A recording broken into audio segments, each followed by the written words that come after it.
بنی الاسلام علی خمس، اسلام کی بنیاد جو ہے وہ 5 چیزوں پر ہے۔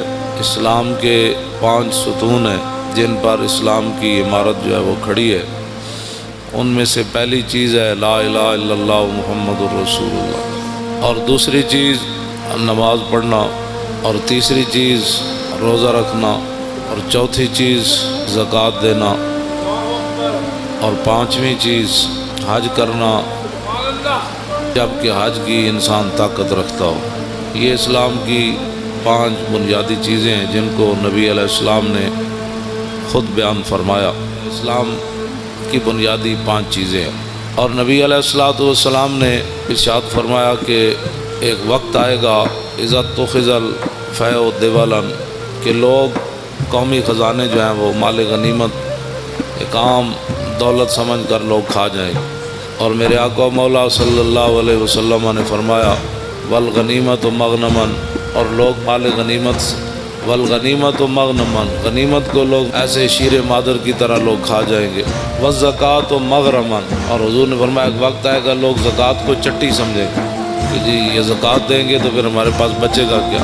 اور اگلی بات جو ہے نا وہ یہ ہے کہ وَتُعَلِّمَ لِغَيْرِ الدِّينِ، حضور نے فرمایا کہ دین کے علاوہ لوگ علم حاصل کریں، دین چھوڑ کر لوگ کریں گے یہ بھی پڑھو یہ بھی پڑھو یہ بھی پڑھو یہ بھی پڑھو یہ بھی پڑھو یہ بھی پڑھو یہ بھی پڑھو۔ بلکہ حضرت زیاد بن حدیر فرماتے ہیں کہ نبی علیہ السلام تشریف فرما تھے تو حضور نے فرمایا کہ اس طرح کے واقعات ہو جائیں گے، اس طرح کے زلزلے آئیں گے، اس طرح کی مصیبتیں آ جائیں گی، طوفان آ جائیں گے، میری امت بے راروی کا شکار ہو جائے گی، اور اس وقت علم جو ہے وہ چلا جائے گا۔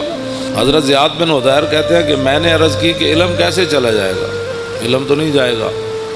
کیف یذهب العلم، حضور علم کیسے چلا جائے گا؟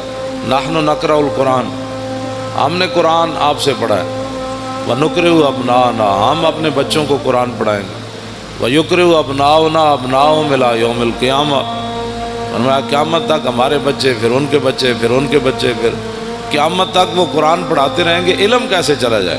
صرف قرآن کا ذکر فرمایا صحابی نے، فرمایا ہم اپنے بچوں کو قرآن پڑھائیں گے۔ علم معنی ہی قرآن کا ہے۔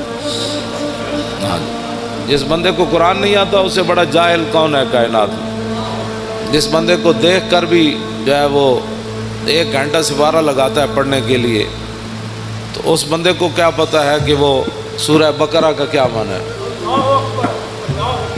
اس کا کیا پتہ ہے کہ الذین ينفقون اموالهم، میں جتنی آیتاں پڑھیاں روزے دے بارے تے کسی اب آپ نے وہ سبحان اللہ تو کہہ دیا، لیکن اس کا کسی کو بھی نہیں پتہ روزے کا لغوی معنی کیا ہے، اصطلاحی معنی